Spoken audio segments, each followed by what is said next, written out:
Сәлем достар, каналыма қош келдіңіздер. Менің есімім Асылай.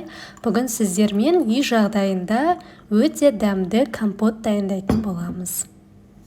Қосылатын ингредиенттердің барлығы адам ағзасына өте пайдалы және де керемет дәм береді. Ең алдымен кастрюлемізге су құйып, қақпағын жауып, қайнағанша күтеміз.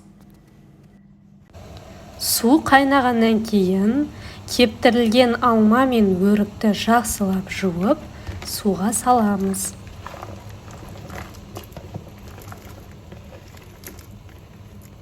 Келесі үстіне балғын қарақаттарды саламыз.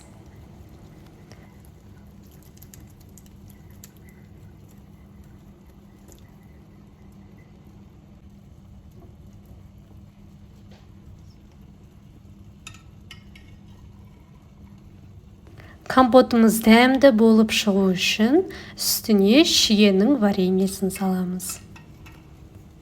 Қоспалардың мөлшері нақты түрде описаниеде жазылған.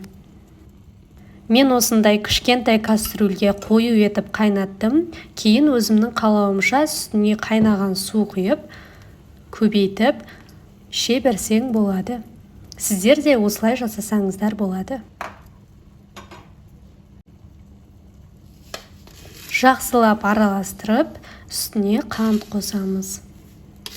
Қанттың мөлшерін өздеріңіз қаншалықты тәтті болғанын қалайсыздар, соншалықты қоса берсеңіздер болады.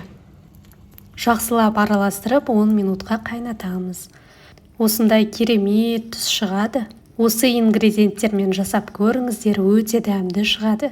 Менің каналыма тіркеліп лайк басуды ұмытпаңыздар.